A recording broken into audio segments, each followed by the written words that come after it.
Welcome back to the channel. Today we're talking about my top tight ends in the 2023 NFL draft. And remember, in this video, I'll talk about my top 10. But if you want to see my full prospect rankings, my full big board, then go ahead, check out the Patreon. It's in the link in the description. You'll get my full evals. You get combine pro day times as well as important analytics. So if you want to support the channel, that's a great way of doing so. But what's crack-a-lackin'? It's your boy Broshmo, just in case you did not know. So go ahead, become a bro and subscribe. Leave this video a thumbs up if you enjoy the content. As always, let me know what you think in the comment section below. But without further ado, let's go ahead and get into it with number 10, Davis Allen out of Clemson, 6'6", 246, and we can kind of wrap. I'm not gonna lie, we kind of wrap him up fairly quickly because I think he's got like he could be a solid starter, but I feel like he's a better tight end too type of guy. He just really is. He's a solid blocker. He's got strong hands, as you can tell. Look at that. This past season, 11 of 12 on contested catch opportunity. So I'm gonna love him as a red zone threat. But to be fair, like, I thought this dude was a better athlete than how he tested out, which was kind of weird. Because he looked pretty fast at the Senior Bowl, right? And at Clemson, I was like, I don't think he's anything special as an athlete. He's all right, but I was like, oh man, Senior Bowl, he looked way faster than I anticipated. And then we go to the combine. It's like, oh, okay. No, that's about what I thought it was. But like, regardless, man, he's got a nice catch radius, great body control, contested catch machine. Like, everything just screams tight end too. Because, like, I mean, again, you got a guy that's an average athlete, really no shiftiness, no suddenness to his game, a little after the catch ability. I mean, he's coming from Clemson where he ran a pretty limited route tree out of that spread offense there. But I think he could be a solid guy to pick up on, like, in the 4th, 5th round in this draft. Dude's got bunnies, dude's got hops. Look at that 38.5-inch vert, and you can see it. You can see it on tape. But let's go ahead, get into number 9 with Josh Wiley. If you like Alex from Hail Mary Sports, then you probably love Josh Wiley. And I like Josh Wiley. I think he's all right. 6'6", 248. Never really was like the focal point for Cincinnati's offense at any point of his career, and was never really even like the second or third option, which is like, I think he's got like 3 seasons of just like 300 yards. Is like every year kind of wait for the breakout, and it just never comes. It's just literally the same thing year after year, and that's fine at all. I really like the comp of Bryson Hopkins here, because I think he could be a really good just receiving tight end, whether you throw him in the slot or you have him as like a tight end too, or even just in line, because he's got deceptive speed. Like, he's gonna catch guys off guard with his size, and he's gonna be able to get by guys and like rip them up the seams. He's got really good body control, locates the ball pretty darn well. Another guy that's got good bunnies. Do the young kids still say that? Bunnies? Back in my day, we used to call them hops, and now they're calling them freaking bunnies. Maybe it's froggies. That dude gets froggy. Anywho, sturdy frame, absorbs contact pretty darn well. Go to the Senior Bowl, right? And I believe this was like on the 7-on-9s or something like that. And Wiley catches the ball along the sideline. Here comes freaking Sidney Brown, and we know Sidney Brown. Bowling ball out of a cannon. Some would say a cannonball. No, it's a bowling ball. It's got the 3 finger holes. So out of a cannon, just coming across the field, runs right into Josh Wiley, and it's cartoonish. Like, it's like a cartoon character hitting a light pole. Just does the whole little and slides down him. Like, it was super cartoonish, but like, hey man, it is what it is. Josh Wiley, he absorbs contact like that. He's pretty good in that regard. However, he's always kind of been super inconsistent as a blocker. I think he's become better the last couple of seasons. However, his grip strength, or his ability to latch on and remain latched on, is just pretty inconsistent. Never really showed after the catch ability. Also ran a pretty limited route tree there at Cincinnati. Another guy that I really like in like the 4th, 5th round on day 3 at the tight end position. On to number 8, we got Luke Schoonmaker out of Michigan. I think it's either Dane Brugler or Daniel Jeremiah who really likes Schoonmaker. Maybe it's both of them. Hell if I know. But this cat was a better athlete than I anticipated. And when you go look at his background, it kind of makes sense. Like back in high school, played quarterback, receiver, tight end, and corner. Okay, played baseball. Who would have thought? Became a starter in 2021. Held down the position also in 2022. Didn't really have like crazy numbers or anything, but he was just solid. He's a solid player. Like he's very technically sound as a blocker. He does a good job of finding kind of the soft spots and coverage. I think he's a good route runner as well. It's good speed, 4.63. That's pretty darn good for a tight end. However, he is one of the older prospects in this class, so like whatever his tools are, those are his tools. He really struggles to like play through contact on all phases, whether it's blocking, whether it's during the route, or even on the contested catch. And on top of that, doesn't absorb contact pretty well as a ball carrier. Not really going to do much after the catch. He's just like solid, and which is fine. That's kind of what you want in the NFL when you're looking at these guys like on day 3. Like that's why I got an early day 3 grade on him, like this 4th round grade on him. So I think that's fine. You're getting a guy who is a good athlete, very technically sound, who honestly just kind of want him to get a little stronger. And I'm kind of cool with that. Hopefully you are too. But let's get to the meat of this tight end position, because things pick up here at 7 with Zack Akins out of Old Dominion. That's right.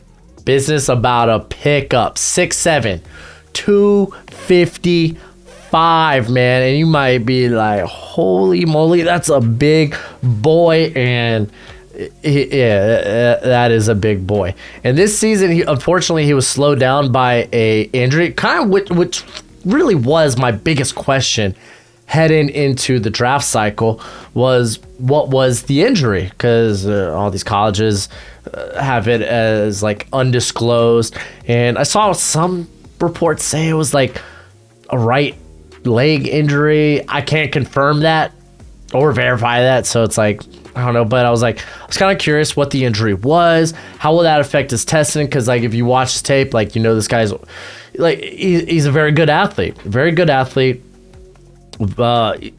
he's an all right blocker. Like he's not bad by any means, but like you see him flying down the field, like legit burners. So I was like kind of curious, how will that affect his testing? Because he didn't. I don't believe he didn't take part in any of the like the All-Star Bowl circuit. Yeah. So like I was kind of like, okay, like is the injury worse than we anticipated? But apparently not. Like goes the combine and couldn't tell all those numbers in the green are in the upper percentile. So he did very nice. Very, very nice. I mean, it was ridiculous. Like these numbers are legitimately terrifying. You got a guy at 6'7" with a 40-inch vertical with 34-inch arms. So on top of the catch radius being insane, you're telling me that he could also jump to the moon? Like, okay, that's wild. 4.55 40. The NFL loves that when it comes to their tight end, like receiving tight ends. They're succeeding because they're sub 4.6 guys. So kudos to that. Like, just ended up testing out like a far better athlete than I expected. Great length. I think he's an NFL ready route runner, in my opinion. Like, there might be some gripes in terms of like he basically just runs the route given to him. There's not much nuance in his route running. There are times he'll like Like pretty often when he goes to like make his break, he kind of like slows down and gives away where he's going, but kind of is what it is. But like you catch this guy on a crosser, good luck. Ta-ta, goodbye. He's going to give you the Tyree kill. Deuces. But good ball skills, absorbs contact pretty darn well. And I mean, if we're going to have the knocks, didn't really show much after the catch outside of like, I'm going to run away from you, which I mean, I feel like that's fine. At 6'7", of course, you're going to struggle to keep low pad level. You're just naturally tall. Kind of is what it is. And he's more of a willing blocker than a good blocker, but I think by no means was I like totally turned off by him as a blocker. I really wanted to give him the comp of Jimmy Graham, but I was like, that's a freaking lofty comp. So instead, I went with Mike Gesicki, which I think is pretty on the nose, considering, well, Kuntz used to be a Penn State player, like legit. Like he used to play over at Penn State for like what 2 to 3 seasons before transferring to Old Dominion. So his comp, of course, is gonna be a former Penn State player as well. But like it should be no surprise. Like these numbers, like how did Old Dominion get an athlete like this? And it's like, okay, well, no, he had actually he was a former 4-star. There's a pedigree there, and I ain't talking Triple H, but there's a pedigree there when it comes to him, so should really come to as no surprise. But here we go. I got Kuntz. I got him right outside the top 100. I feel like that's going to change when I start kind of like filing up my big board and making some of these last-minute moves as pro days start to wrap up. But on to number 6, I got Tucker Kraft out of South Dakota State. He is 6'5", 254. I know you look at South Dakota State, be like, "Ooh, Dallas Goedert," and let's not say that. Like that's such a lofty expectation. Because like with Kraft, like I think he could be definitely a very good starting tight end. And like I don't know if he'll like he might be a fringe top 10 guy. Like I feel like Dallas Goedert cemented. He's a top 10 tight end in the league. I don't think Kraft. I don't necessarily think he has that type of potential in him, which is why I went with Hunter Henry. I think Hunter Henry is a good comp, just a solid, good tight end in the NFL. I really think Tucker Kraft could be a guy that could start right away. He's got great size, smooth athlete, good strength, uses his body well, very dynamic after the catch. We go back to his 2021 because he did miss some games this year because of an ankle injury. But if you go back to his 2021, he had 16 forced missed tackles. But to be fair, man, this is a guy that was playing at a lower competition. So you got to, he's going to have to clean up some things. Like as a blocker, like he often attacks with like wide hands. You're going to have to narrow that in. You're not going to be able to get away with that in the NFL. You might probably wouldn't have been able to get away with that at the FBS level. Also, and this is more of a 2021 thing, and this was something I said, I think prior to the season, was like he had the freaking most puzzling drops on tape in 2021. And it was like, I don't necessarily think it's a ball skills issue. And then I was like, oh, maybe I think it's more of a focus drop, because there were some where it was like definitely him caught looking upfield to what his next move was before he actually secured the catch. But then there are some that just hit him in the chest and bounce. I was like, maybe this guy has a ball skills issue. But I don't know, man. I don't know. It's I'm iffy about that. He was much better about that this season, but he also missed 6 games, so we're working on with half a season. So I don't know. That's something to watch out for going forward. Number 5, Sam Laporta out of Iowa, 6'3", 245. I'm really proud of the comp as I got JoJo Smith.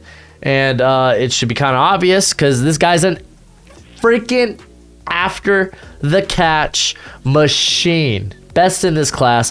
24 missed tackles this past season after the catch. He was pretty darn good the year prior as well. So JoJo Smith kind of feels like an obvious comp if you go back to JoJo Smith's Florida International days. And then you'd be like, oh yeah, I could definitely see it. And like Laporta, man, he's just tough to bring down because he's fast, he's quick, and he just absorbs contact, I think, pretty darn well. He's got a pretty solid stiff arm. And I put on here in terms of his role, receiving tight end, big slot. The guy's even worked out wide. Like this is a guy that I think had like 65 snaps out wide at receiver. So like legitimately a guy you could probably put in a variety of different spots and use in a variety of different ways. He's a pretty solid route runner. Not a guy that's going to be like, again, have that nuance of route running where he's going to use the head shakes, the shimmies, a few steps, quick feet. Like he'll simply go out there and run what he's asked, but like he does it well. Legit threat up the seams with his type of explosiveness, his type of speed. However, when faced with contact or physicality early, like line of scrimmage early, he's slow to get out of the gates. He really is. It's like in horse racing. He's early out the gate, so he hits the gate. And okay, he's undersized, so yeah, I say undersized. He's a smaller tight end, so he does lack strength. He's not going to be a guy I think you consistently use in line, but I think it's fine enough. I think he's such a big receiving threat. You might be like, I really don't care. But also another guy who has ball skill issues. You might be like, well, I know Iowa, they didn't really have much of the terms of quarterback there in Iowa. That Spencer, was it Petras? I don't care what his name is. He wasn't good. So a lot of inaccurate balls at Iowa. It's like, not necessarily. This dude had, like, I think he had a 9% drop rate this year. I think it was 10 last year, 10% in 2021. Like, he legitimately has a problem making like catches in traffic or catches away from his body. I think that's a legit problem. So you might have to eat some drops when it comes to Laporta, but in terms of what he can do from a receiving standpoint is exceptionally dangerous given the position. And then number 4, Luke Musgrave, out of Oregon State, 6'6", 253. And hear me out. I think if this guy reaches his ceiling, Martellus Bennett is a wonderful comp. Just means he needs to get more physical because he's got the size, good combination of size and speed, absorbs contact pretty darn well through all phases, and nice catch radius, big mitts, 10.5-inch hands. So heck yeah. Problem is we haven't seen him play a lot. Like, whoa, we haven't seen him play a lot. He only played like 1.5 games this season because of a knee injury. And the year before he was basically the tight end too, because he is because he's an okay blocker. Like who's the cat they had in 2021? Tegan Quintanio? Oh, I can't remember. He plays for the Texans now. Very good blocking tight end. So Oregon State, very run-heavy team. He was seeing a bulk of the snaps there when it came to it. But Musgrave, this was supposed to be kind of like his coming out party this year, and it really didn't happen because of the injury. And that's kind of why, like, I always thought it was kind of weird. People were like, oh, first-round talent. He's going to test out phenomenal as an athlete, which he did. He tested out pretty darn well, but I don't think there's enough there for me to be like, this guy's first round or even fringe first round. Like, I like him on day 2. I like him in that second round area, but I don't know. I thought people kind of got out of hand with that. But in terms of some of the things I don't like about him, he really hasn't shown to be an after the catch guy.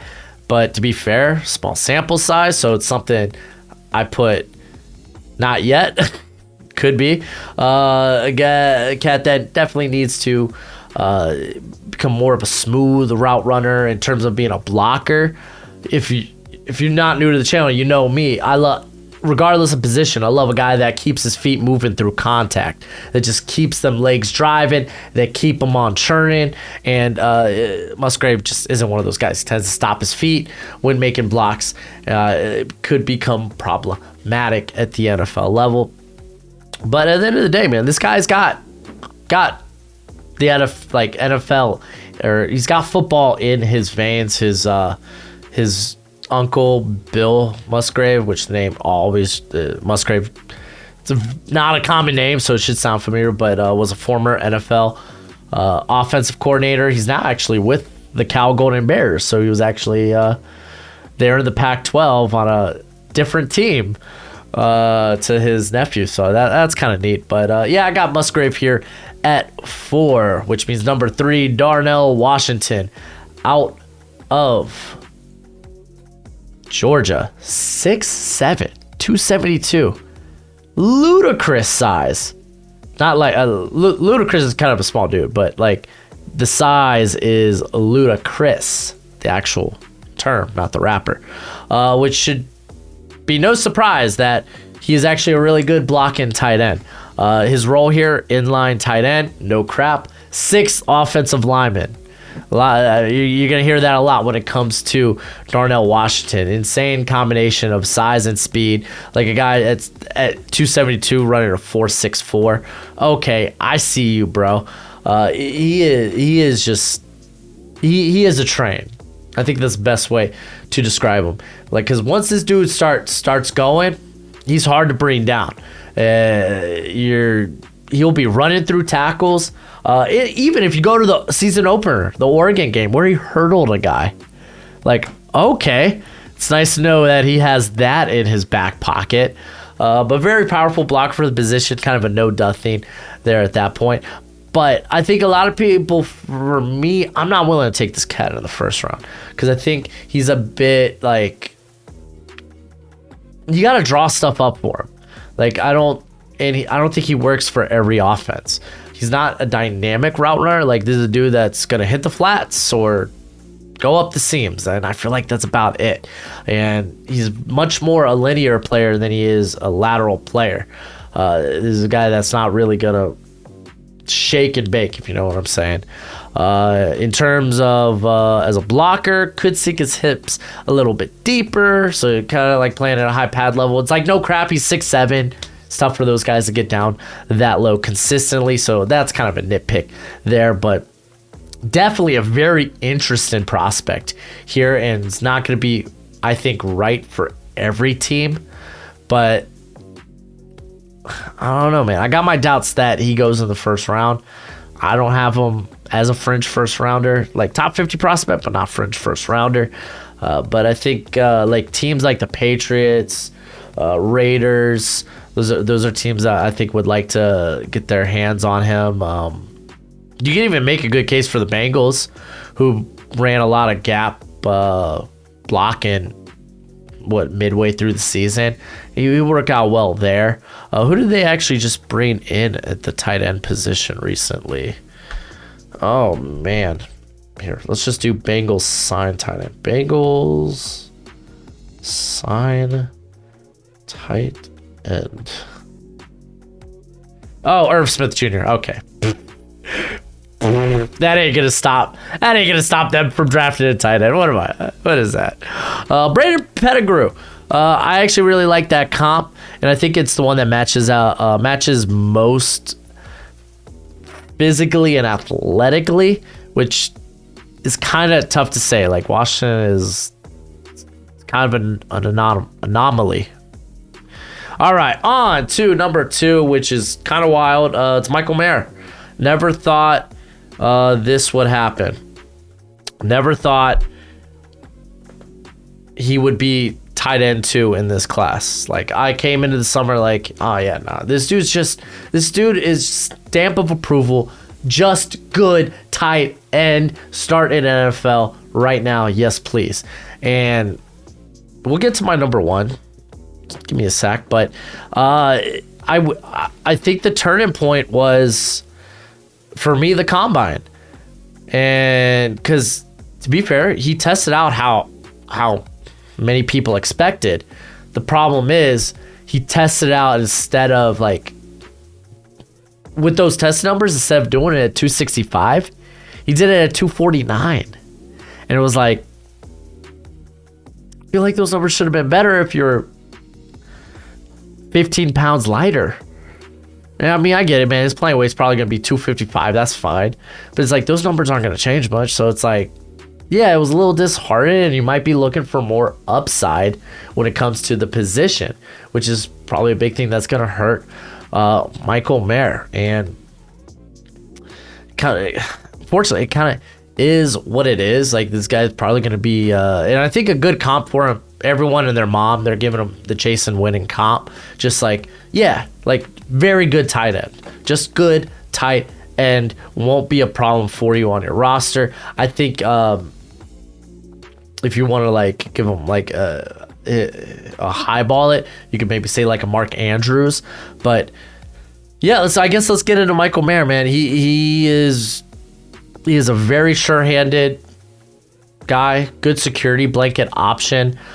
Plays with good physicality, one of the best inline blockers in this class. In terms of being a route runner, he's actually a pretty solid route runner, and he's really good at using his hands and his arms to create separation out on his breaks, and just a consistent chain mover. Very good on contested catches this past season, 17 and 26. So a guy you really rely on in the red zone. It's just he just lacks high-end athletic traits. That's just a fact. He's not that dynamic after the catch. That's just a fact. So it's like, yeah, instead of him being like this top 20 tight end where he probably was for most of us for a good chunk of the year, it's like you probably feel better maybe back into the first round. Be like, yeah, I just kind of want a solid tight end to kind of add to the arsenal that could be like like my third target in the passing game that I know that I can really trust as a run blocker. That's Michael Mayer, man. It's good. That's solid. I still got a first round grade on this cat. Big fan. But that's where I'm at when it comes to him. And then number 1, Dalton Kincaid. Am I hopping on the bandwagon? No, this guy's been tight end 2 for me since summer. I've been high on Dalton Kincaid for quite some time. I'm a big fan. I'm a little sad that he decided not to test out at Utah's Pro Day. I think part of that, like, he was nursing, what was it, a foot injury he ended the year with? I don't have it off the top of my, I don't have it here on my notes. Oh well. But yeah, that kind of sucks because I would say he's an above average athlete for the position. But it's like, how exactly high end of an athlete is he? And it would have been nice to like at least see those in terms of numbers. But I don't think that's really necessary. I think other people might have questions when it comes to his athleticism. But this dude's just good. If you didn't know, he's a former wide receiver. Like, no kidding, no duh. And legit underdog story. Like, this dude was a unranked recruit, went to the University of San Diego as a receiver, ended up moving to tight end, and just kind of like broke out on the scene as one of the best receiving tight ends in the FCS. Eventually transferred to Utah, had his broke out in 2021, and then this season it was rinse and repeat. As you can tell, 70 receptions for almost 900 yards and 8 tutties, and he was very good after the catch this year as well. One thing to note, this guy has the best hands in this class. I think he only has 2 drops to his name over his career. That's ridiculous for the amount of volume he was getting. It really, really is. He's been actually a solid contested catch guy. Really has been. This past season, he was 50% on contested catches. The year before, 7 of 9 on contested catches. So, good contested catch player there. Solid route runner. Like, dude's a former wide receiver, and he moves like it. He plays like it. He's a competitive blocker, but yeah, you would probably like for him to add a little bit muscle mass to kind of maintain those blocks. He could definitely use a little bit of good technique. He's not entirely great at leveraging blocks, but I don't think that's going to really come to a big detriment with how good of a receiver threat he is. That's why I think this is either Lance Zierlein or Daniel Jeremiah's comp is Zach Ertz. I feel like everyone and their mom's probably going to be giving that comp out to him. But, dude, I'm a huge fan of Kincaid. Have been since the summer. He's only a couple of spots ahead of Michael Mayer. So it's not like it's that big of a like, oh my gosh, I can't believe it. It's like, nah, they've kind of been fairly close throughout this whole process. To be fair, I mean, Mayer was pretty high up there, and then it's kind of like dropped. I think honestly his drop to more of a late first round pick. I think, yeah, that's probably the right spot where he should be anyway. But yeah, dude, I'm a big fan of Kincaid. I don't think you go wrong with either option. I think they're both good choices. But let me know what you think in the comment section below. That's it for the video. Go ahead, do the YouTube thing. As always, until next time, you be easy, my friends. Later.